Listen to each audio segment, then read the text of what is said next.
விசாவை பற்றின சூப்பரான அப்டேட் தான் எடுத்துகிட்டு வந்திருக்கான். எது ஒரிஜினல் எது ஃபேக்கு எப்படி கண்டுபிடிக்கிறது. அதுபோக நீங்கள் வாங்கியிருக்கக்கூடிய விசா, அதாவது நீங்கள் யார்ட்டாச்சும் விசா வாங்குவீங்க, அந்த விசாவை வச்சு நீங்கள் டேரெக்டாக மெடிக்கல் போடலாமா இல்லை போட முடியாதா அப்படிங்கிறத தெளிவாக இந்த வீடியோவில் சொல்ல போகிறேன். வீடியோவை வந்து கடைசி வரைக்கும் பாருங்கள். வெளிநாட்டுக்கு வர இருக்கக்கூடிய உங்கள் ஃப்ரெண்ட் அண்ட் ஃபேமிலிக்கு இந்த வீடியோவை கட்டாயம் ஷேர் பண்ணுங்கள். குவைத் நாட்டை பொறுத்த வரைக்கும் 2 டைப் ஆஃப் விசா இருக்குது. ஒன்று வந்து பார்த்தீங்க அப்படின்னா ஃபூன் விசான்னு சொல்லுவாங்க. அதாவது ஹாஸ்பிட்டல் நர்ஸாக ஒர்க் பண்ணலாம், டிபார்ட்மெண்ட் ஸ்டோரில் ஒர்க் பண்ணுறவங்க, கம்பெனியில் ஒர்க் பண்ணுறவங்க, இல்லை ஒரு ஹோட்டலில் ஒர்க் பண்ணக்கூடியவங்க, இல்லை ஒரு ரெஸ்டாரண்ட்டில் ஒர்க் பண்ணக்கூடியவங்க, இந்த மாதிரி ஒர்க்கிங்கில் இருக்கக்கூடியவங்களுக்கு எல்லாத்துக்குமே சூன் விசான்னு சொல்லுவாங்க. இந்த விசா ஆல்ரெடி எலக்ட்ரானிக் விசாவாக தான் போய்கிட்டு இருக்குது. அது அப்படியே வந்து தான் இன்னும் கன்டினியூ ஆகுது. இன்னொரு விசா கேட்டகரி வந்து பார்த்திங்கன்னா காதிம் விசா அப்படின்னு சொல்லுவாங்க. இது வந்து பார்த்தீங்க அப்படின்னா டொமஸ்டிக் ஒர்க்கர் விசா அப்படின்னு சொல்லுவாங்க. இந்த விசாவை பொறுத்த வரைக்கும் இது இந்த வீடுகள் இந்த மாதிரி இடங்களில் ஒர்க் பண்ணக்கூடிய உங்களுக்கு மட்டும் இந்த விசா கொடுக்குறாங்க. ஆனால் இப்போ இருக்கக்கூடிய எல்லா விசாக்களுமே விசாவாக பண்ணிட்டாங்க. அப்படின்னா இதற்கு முன்னாடி வீடுகளில் ஒர்க் பண்ணக்கூடியவங்களுக்கு அந்த காதிம் விசா வந்து பார்த்திங்கன்னா விசா எடுத்து ஒரிஜினலை வந்து நம்ம கொரியர் பண்ணணும். அந்த ஒரிஜினல் காப்பியை வாங்கி தான் அவங்க வந்து மெடிக்கல் ஸ்டாம்பிங் இது எல்லாமே பண்ணி வர முடியும். ஆனால் இப்போதைக்கு இந்த ஜனவரி 2025 இருந்து விசாவாக பண்ணிட்டாங்க. எல்லா விசாவுமே நீங்கள் வாட்ஸ்அப்பில் சென்ட் பண்ணிட்டீங்க அப்படின்னா அதை வச்சு அவங்க மெடிக்கல் ஸ்டாம்பிங் இதெல்லாம் பண்ணிவிட்டு வந்துடலாம். எந்த பிரச்சனையும் கிடையாது. ஆனால் இப்போ வரக்கூடிய அந்த விசாவை நீங்கள் டைரெக்டாக வாட்ஸ்அப்பில் அனுப்புனீங்க அப்படின்னா டைரெக்டாக மெடிக்கல் ஸ்டாம்பிங் பண்ணி வர முடியுமான்னு கேட்டிங்கன்னா வர முடியாது. அதில் என்னென்னா ஒரு சில பேர் இப்போ அனுப்பக்கூடிய விசாக்களில் வந்து பார்த்தீங்க அப்படின்னா பிளாக் அண்ட் ஒயிட் காப்பியில் பிளாக் அண்ட் ஒயிட் விசாவாக வந்து அனுப்புகிறீங்க. அந்த மாதிரி நீங்கள் பிளாக் அண்ட் ஒயிட் அனுப்பிச்சிங்க அப்படின்னா அந்த விசாவை அவர் பிரிண்ட் அவுட் எடுத்து அவர் மெடிக்கலோ ஸ்டாம்பிங்கோ எதுவும் பண்ண முடியாது. விசா காதி விசா விசாவை பொறுத்த வரைக்கும் இல்லை சூன் விசாவாக இருந்தாலும் சரி, காதி விசாவாக இருந்தாலும் சரி, எந்த விசாவாக இருந்தாலும் கலர் பிரிண்ட் அவுட்டில் பிடிஎஃப் ஃபார்மேட்டில் கலர் பிரிண்ட் அவுட்டில் அனுப்பணும். ஸ்கேன் பண்ணக்கூடிய அளவில் இருந்தால் மட்டுமே மெடிக்கல் ஸ்டாம்பிங் இது எல்லாமே பண்ண முடியும்.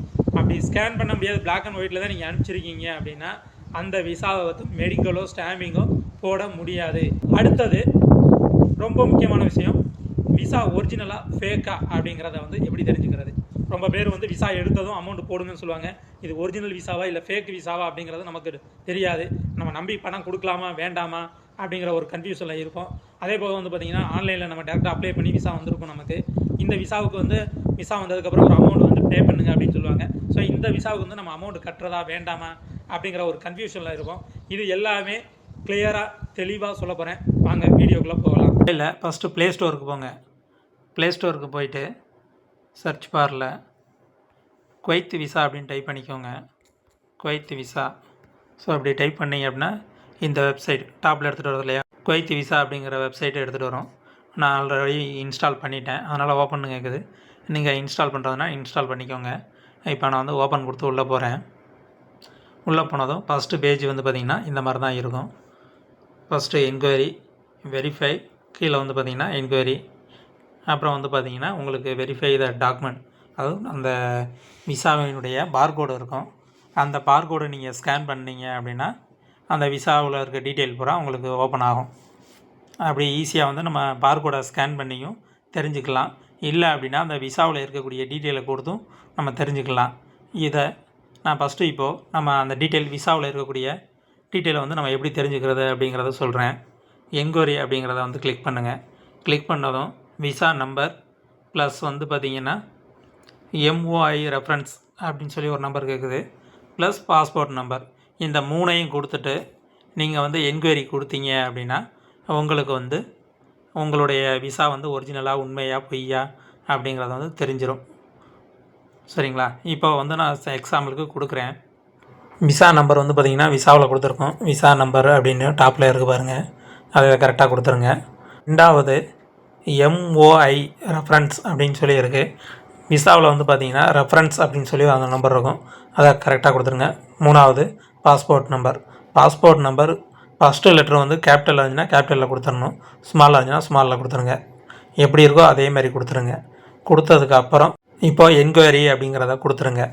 கொடுத்ததுக்கப்புறம் பார்த்திங்கன்னா இப்போ கொடுத்துட்டு என்கொயரி கொடுத்தாச்சு அப்படின்னா உங்களுக்கு வந்து பார்த்திங்க அப்படின்னா இந்த மாதிரி வந்து ஓப்பன் ஆகும். இதில் வந்து பார்த்தீங்கன்னா வெயிட்டிங் அப்ரூவல் அப்படின்னு சொல்லி காட்டும். அவருடைய நேம் என்ன, ரெஃபரன்ஸ் நம்பரு, என்ன வேலைக்கு விசா வந்திருக்கு, டிரைவரா, நேஷ்னாலிட்டி என்ன, பாஸ்போர்ட் நம்பரு, நார்மல் பாஸ்போர்ட்டாக என்ன, அவருடைய டேட் ஆஃப் பர்த்து, எப்போ எக்ஸ்பைரி ஆகுது. அப்போது இந்த மாதிரி டீட்டெயில் வந்துருச்சு அப்படின்னா இந்த விசா வந்து உங்களுக்கு ஒரிஜினல் விசா அப்படிங்கிறது வந்து தெரிஞ்சிடும். மேலே வந்து பார்த்தீங்க அப்படின்னா வெயிட்டிங் அப்ரூவல் அப்படின்னு சொல்லி எல்லோ கலரில் இருக்குது. அதாவது விசா ஸ்டேட்டஸ் வந்து பார்த்திங்கன்னா வெயிட்டிங் அப்ரூவல் அப்படின்னு சொல்லி இருக்குது. இது எதற்காக வெயிட்டிங் அப்ரூவல் இருக்குது, இது எப்போ அப்ரூவ்டு அப்படின்னு சொல்லி மாறும்னா உங்களுக்கு வந்து விசா வந்து ஒரிஜினல் விசா தான், ஃபேக்கு கிடையாது, ஒரிஜினல் விசா. அது எதற்காக இருக்குன்னா நீங்கள் மெடிக்கல், ஸ்டாம்பிங் இது ரெண்டும் முடிச்சிட்டிங்க அப்படின்னா இந்த இடத்துல வந்து பார்த்திங்கன்னா இந்த விசா ஸ்டேட்டஸில் உங்களுக்கு அப்ரூவ்டு அப்படின்னு சொல்லி வந்துடும். மெடிக்கல் ஓகே ஆகி உங்களுக்கு ஆன்லைனில் அப்டேட் பண்ணிடுவாங்க. அப்டேட் பண்ணாலும் அதுக்கப்புறம் வந்து பார்த்திங்கன்னா ஸ்டாம்பிங் போகும். மெடிக்கல் ரிப்போர்ட்டு ப்ளஸ் வந்து ஸ்டாம்பிங் போகும். உங்களுக்கு ஸ்டாம்பிங் முடிஞ்சதுக்கப்புறம் இங்கே வந்து பார்த்திங்கன்னா உங்களுக்கு விசா ஸ்டேட்டஸில் வந்து அப்ரூவ்டு அப்படின்னு சொல்லி வந்துடும். ஸோ இதில் வந்து பார்த்திங்கன்னா வெயிட்டிங் அப்ரூவல் அப்படின்னு இருக்கிறதுனால நமக்கு எந்த பிரச்சனையும் கிடையாது. அது வந்து உங்களுடைய விசா வந்து ஒரிஜினல் விசா தான். இதை பற்றி நீங்கள் ஒரி பண்ணிக்க வேண்டியதே இல்லை. மெடிக்கல் முடிக்கணும், மெடிக்கல் முடித்து ஸ்டாம்பிங் முடிச்சாச்சு அப்படின்னா இந்த இடத்துல அப்ரூவ்டு அப்படின்னு சொல்லி க்ரீன் கலரில் வந்துடும். இது வந்து ஒரிஜினல் விசா தான். இதை பற்றி நம்ம கவலைப்பட வேண்டியதில்லை. விசா வந்து ஒரிஜினலாக டூப்ளிகேட்டா அப்படிங்கிறத வந்து வெரிஃபை பண்ணிக்கலாம். இந்த தகவல் உங்களுக்கு யூஸ்ஃபுல்லாக இருந்துச்சு அப்படின்னா இந்த வீடியோக்கு ஒரு லைக் பண்ணிவிட்டு நம்ம சேனலை சப்ஸ்கிரைப் பண்ணாதவங்க சப்ஸ்கிரைப் பண்ணுங்கள். வேறு ஏதாச்சும் உங்களுக்கு டவுட் இருந்துச்சு அப்படின்னா மறக்காமல் நமக்கு கமெண்ட் பண்ணுங்கள். நம்ம அடுத்த ஒரு வீடியோ அதுக்கான வீடியோ வந்து கொடுப்போம். நன்றி, பாய்.